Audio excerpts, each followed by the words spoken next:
Lëmosha, sadakatul fitri, parim ka fundi. Po, si gjdo send që ka fillim, ka edhe mbarim. Ka edhe mbarim. Mirë po, bismillah, pasi që Allahu Gjellu Ala na ka prunë këtë dynja, a i na ka dërgu pengamber. Me këto pengambert, Allahu Gjellu Ala ka zbrit libra. Gjithë dërgjesa e pengamberve dhe zbritja e librave i shërben një synimi më të lartë. Ajo është se si njeriu të afrohet me Allahun Gjellu Ala, se si njeriu të bëhet rob i bindur dhe i nënshtruar ndaj Zotit të tij Gjelle Gjelaluhu. Për ta shërby këtë synim madhështor, Allahu Gjellu Ala ka zbritur këtë libër. E në këtë libër, Allahu na ka treguar forma të ndryshme se si unë edhe ti kena mundësi që t'i bindemi Zotit ton Gjelle Gjelaluhu për një fakt, nga sa ai na ka krijuar. Krijimi lyp nga ne që t'i tregojmë krijuesit, që ne o krijues, o Allah, jemi mirënjohës për faktin që ti na ke prunë këtë dynja dhe jemi mirënjohës që ti na ke dhënë neve mundësi të cilat mundësi nuk u ke dhënë shumë prej krijesave të Allahut Gjelle Gjelaluhu. Për këtë shkak, për ta shërby këtë synim, ajo është arritja e nënshtrimit dhe dorëzimit të plotë të njeriu ndaj Allahut, Allahu i dërgoi këto pejgamber. Dhe Allahu me ta zbriti libra. Dhe në këto libra Allahu na ka qartësuar rrugën, na ka treguar rrugën, na ka dhënë udhëzim.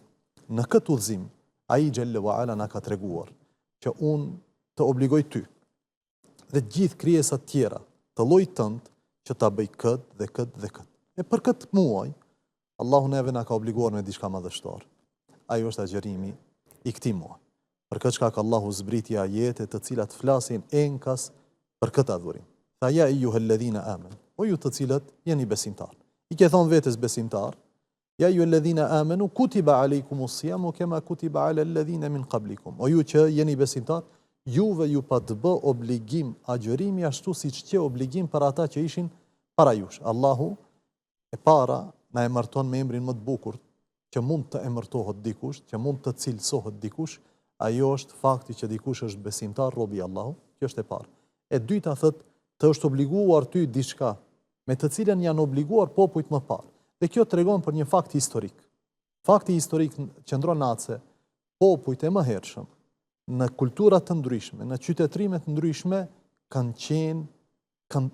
pjesë e kulturës së tyre ka qenë diçka që quhet agjerim.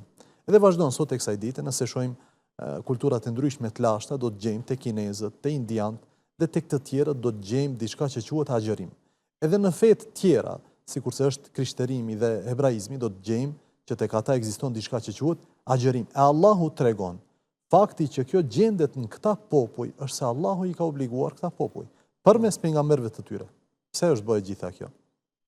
Që ta mbajmë atë linjën e trupit, që dukemi ma fit? Jo. Është bërë për një qëllim tepër të lartë. La'allakum tattaqun, që ju të bëheni devotshëm. Kjo është ajo pse Allahu neve na ka obliguar me këtë adhurim. Mirë po, ne jena në fund të Ramazanit. Dhe realisht ne është dash të realizojmë një pjesë të kësaj që Allahu ka thonë, e ndoshta ju bëheni devotshëm. Sot, në këto ditë, dikush për njerëzve më vetë se duhet t'i ndjej gjurmët e devotshmërisë të ai. Unë kam agjeru sa ditë, unë kam qenë në rob i nënshtruar dhe i dorëzuar ndaj Allahut me këtë adhurim, i cili është i lehtë, jo nuk është i lehtë.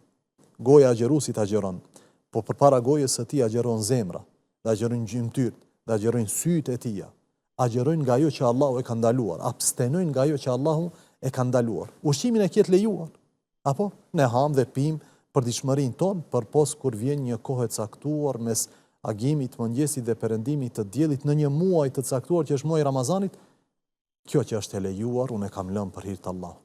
Ajo që Allahu e ka ndaluar në ditë të tjera, ajo është më meritore që të lehet, është më meritore që të abstenojmë nga ajo.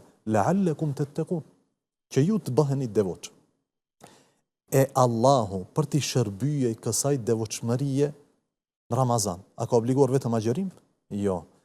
Përpos agjerimit, Allahu ka dhënë dyert të ndryshme përmes së cilave ne kam mundësi që të arrijmë këtë devotshmëri. Dhe një nga kjo dert është ajo që përmendet ti, lëmosha.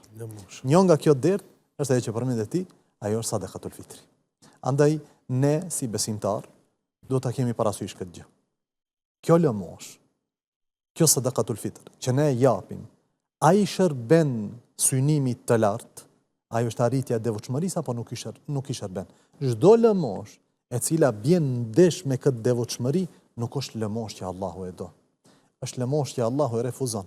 A mund njeriu që të jep lëmosh dhe Allahu ta refuzoj? Padyshim që po. Apo në hadithin e njohur të 3 personave të cilët do të vinë në ditën e gjykimit dhe Allahu na ruaj do të jenë të parët me të cilët do të ndizet zjarri i xhehenemit, një prej tyre ishte pasaniku që shpenzonte në rrugë të khairit, në rrugë të mira, në kauza të larta. Mirë po motivin e tij kush e din? Askush përpos Allahu. Tha robiem, pse i ke dhënë gjitha këto? Ke dhënë me miliona. Ke dhënë pasuri kaq të madhe. Tha i kam dhënë o Allah për të kënaq ty dhe në këtë rast mundohet ta gënjej Allahun, sepse gjithë jeta e tij ka qenë një lloj maske përmes së cilës ai pas së cilës është fshehur. Andaj mundohet që edhe në ahiret mendon që të njëjtat ligje të cilat vlejnë këtë dynja, vlejnë edhe në ahiret nga se ka harruar që Allahu i di motivet e njerëzve, ka harruar që Allahu i di zemrat tona përpara se ti di veprat tona, andaj thau Allah, kam agjëruar që të kënaq ty. Tha Allahu ke dhept, ke gënjejt, nuk është e vërtet. Andaj thot pejgamberi Allahu ta alayhi salatu wasalam, urdhron Allahu me laçi që ta hudhin në zjarr.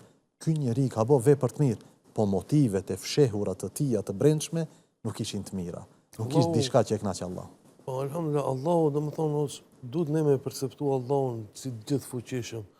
Nuk mundesh me e gënjy Allahun. Pas një dyshim. Nuk mundesh. Kur e jep ti lëmoshën, dush me ditë, si pas asaj që po thua ti hoxhë në rrumë, se motivi kryesor është me e kënaq Allahun. Nëse bën motiv vona tash para popullit, para se, e një Allahu atë motiv. Ne, kur japim diçka, mund të ruhemi nga sytë e njerëzve, apo? Kur bëjmë diçka, mund të ruhemi nga sytë e njerëzve. Unë shkoj që atje me një cep dhe bëj diçka që askush se më shef. Po ka sy dhe shikim prej së cilis mund të ruhemi, i cili e di brendësinë tonë përpara se ta di pamjen e jashtme tonë. Ajo shikimi Allahu xhallahu ala. Andaj Allahu është el basiru, ai që sheh dhe din, el alimu, që din gjithçka xhalla xhelalu. Shikimi i tij, dijes atij s'mund t'i fshihemi. Për këtë shkak, lëmosha duhet të ketë çat motiv që e përmendëm. Ta kënaqim Allahun ton xhalla xhelalu.